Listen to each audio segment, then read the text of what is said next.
peoples of the worldwide federated internet. What's good?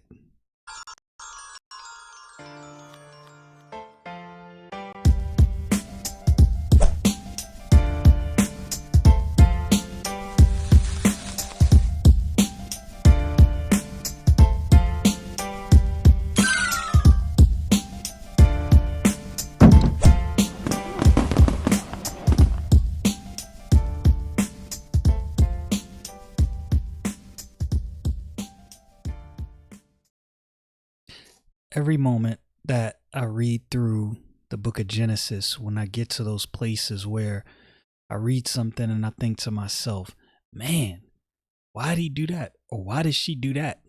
And I think to get judgmental at all, immediately I'm reminded of myself and the different stupid things that I've done over the course of my life, and especially and namely my life as a believer. And then I'm put right back in my place of humility thinking, yep, I would have done the same thing. With that being said, the book of Genesis, chapter 35.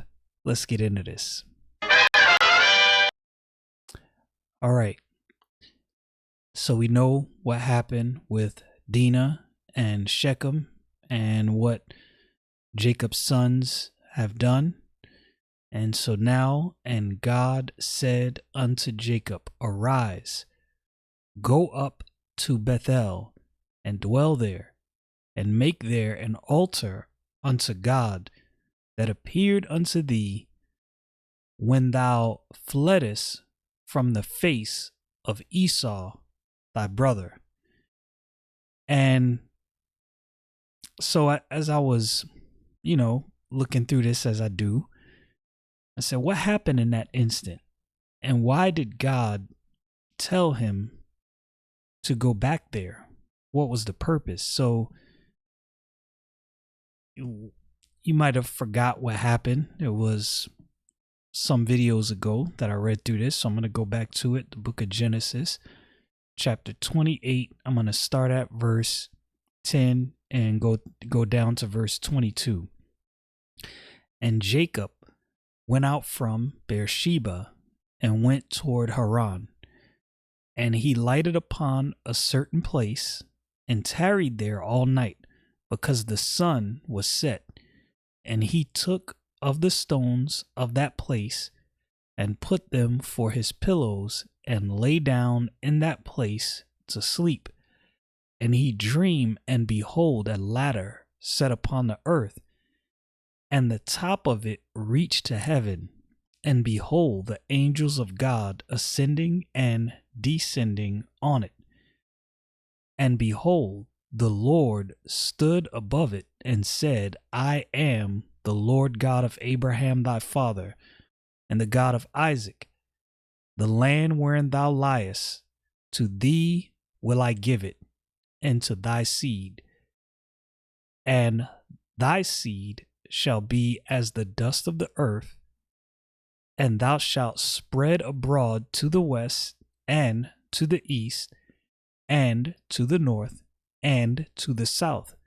And in thee and in thy seed shall all the families of the earth be blessed. And behold, I am with thee, and will keep thee in all places whither thou goest. Remember, God said that to him. And will bring thee again into this land, for I will not leave thee until I have done that which I have spoken to thee, or spoken to thee of. And Jacob awaked out of his sleep and said, surely the Lord is in this place, and I knew it not. And he was afraid and said, how dreadful is this place! This is none other but the house of God, and this is the gate of heaven. And Jacob rose up early in the morning and took the stone that he had put for his pillows and set it up for a pillar and poured oil upon the top of it. And he called the name of the place Bethel. But the name of the city was called at the first, Luz. And Jacob vowed a vow, saying, if God will be with me and will keep me in this way that I go, and will give me bread to eat and raiment to put on, so that I come again to my father's house in peace, then shall the Lord be my God. And this stone, which I have set for a pillar, shall be God's house. And of all that thou shalt give me, I will surely give the 10th unto thee. So this was him vowing his service to God. And when I read that, I considered a bunch of things, especially knowing what just transpired with his sons and with Dinah, his daughter. And I thought God is sending him back to a place where he made a vow. So clearly God doesn't need places and things, but could it be that Jacob is here because he needs to be reminded of his vow?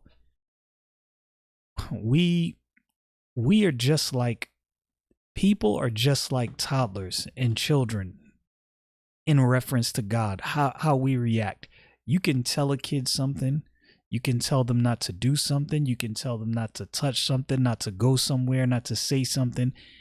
And you have to constantly beat it into their head and remind them over and over and over again. And I think we're the same way with God. And I think that God is sending Jacob here, this is my opinion, because Jacob needs to be reminded of what was going on when he was here the first time that caused him to make this vow in the first place. And I'm going to show you why I think that. Then Jacob said unto his household. Now, I want you to really think about this next verse and what is said. And to all that were with him, put away the strange gods that are among you, and be clean, and change your garments. This would imply that Jacob knew what was going on around him in his camp and that they had idols. He knew this. Could this be why Dinah was intrigued by the women of Canaan? Because they were worshiping the Canaanite gods. And we saw the vow that Jacob vowed to God. And the thing is, God keeps his word in spite of us. I am so thankful for that. I'm thankful for God's mercy and his grace because I do not deserve it. None of us do. Even Jacob admitted that he didn't deserve any of the mercy God had on him, any of the knowledge and the wisdom God had bestowed upon him. He didn't deserve any of it. But even with all that, with everything that God has done in his house, in his camp, right under and around him, his family and the people within his house are worshiping Canaanite gods, and Jacob knew it, did nothing about it. So just me surmising as I read this account, I think when everything transpired with Dinah and with his sons and what they did, I think all of that came crashing down on him. Again, I'm going to quote a verse I've quoted before. I'm going to quote it again. Be not deceived. God is not mocked. Whatsoever a man soweth, that shall he also reap. And I think that came back to haunt Jacob. And I think he realized, yeah, I'm definitely way off right now. Definitely not where I'm supposed to be right now. And all of that has got to be weighing on him, especially after God is telling him, yeah, you need to go back to this place right here that you built this altar to me. And verse 3, and let us arise and go up to Bethel, and I will make there an altar unto God, who answered me in the day of my distress and was with me in the way which I went. And in case you don't remember, that word Bethel means house of God. And verse, now this, so many things, and this was one of those areas where I had to say, okay, I need to check myself and check my pride, because if I was in his shoes, I would have done the same thing, because I know me. I'm keeping it real, being real with myself. Now, I'm thankful to God for the changes that he's made in me, and I hope to, it's my prayer that I would remain faithful to God, period. But look at what happened in verse 4, astonishing. And not astonishing in the fact that, oh my goodness, pearl clutching, but it's astonishing in the sense that I see myself doing this. And they gave unto Jacob all the strange gods which were in their hand, and all their earrings, which were in their ears, and Jacob hid them under the oak which was by Shechem. Now, my first question when I read that is, why didn't Jacob just destroy these things immediately? Still holding on? Is that a possibility? Why would he be holding on? Why wouldn't he just burn these things up, destroy them, do whatever? I have no idea, but that stuck out to me. That was a complete and utter oddity. Verse 5, and they journeyed, and the terror of God was upon the cities that were round about them, and they did not pursue after the sons of Jacob. Even in Jacob and his family's folly and sin, God kept his word, kept Jacob safe, and kept Jacob safe while him and his family were journeying to be in the presence of God. God's mercy abounded. The people that were around didn't want no problems. They didn't want no problems with Jacob and the God he served. They were like, nah, we're good. We're completely good. Verse 6, so Jacob came to Luz, which is in the land of Canaan, that is Bethel, and all the people that were with him. So now Jacob is at this place with all the people from his house.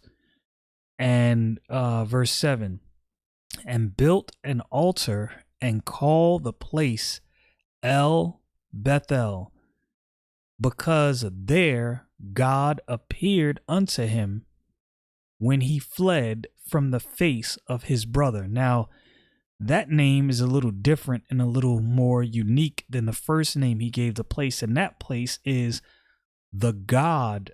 El Bethel means the God of the house of God. Whatever he setback I see with Jacob, I also see some progress. And I think the reason he changed the name to El Bethel, because he realized that the place in and of itself wasn't really where the relevance lied. The relevance lie in the God of the place. God owns everything. God owns the cattle of 1,000 hills, right? The earth is the Lord's and the fullness thereof. And I think Jacob is getting to the point where he realizes it's not really about the place. It's about God. So even in Jacob's folly, even in him and his family's sin, he still comes to places where he is, as odd as it may sound, he is maturing. Now, you might look at his situation and look at his story and think, man, he's not maturing. He's got a bunch of wicked things he's doing. Pump the brakes. Before you hold Jacob to that high and pious standard, ask yourself, you've probably made progress. I've made some progress, but I'm not going to sit here and tell you that my progress has been perfection and everything has been right.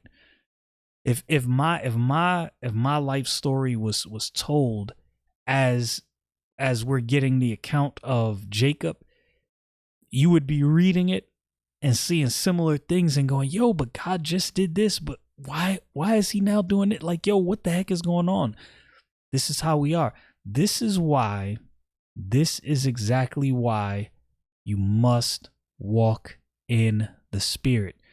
If you're trusting yourself, if you're trusting the arm of your flesh, if you're trusting your own confidence, you are headed for a crash and burn. I understand the situation I am in as a believer on this planet. I understand that I have a war going inside within me. Also, what I have going inside within me is God working in me to will and to do of his good pleasure. The thing is, which one of those masters am I going to serve? God or the flesh? This is a question that we all must ask ourselves, and we all must answer ourselves. Y'all know what it is. Stay frosty, people.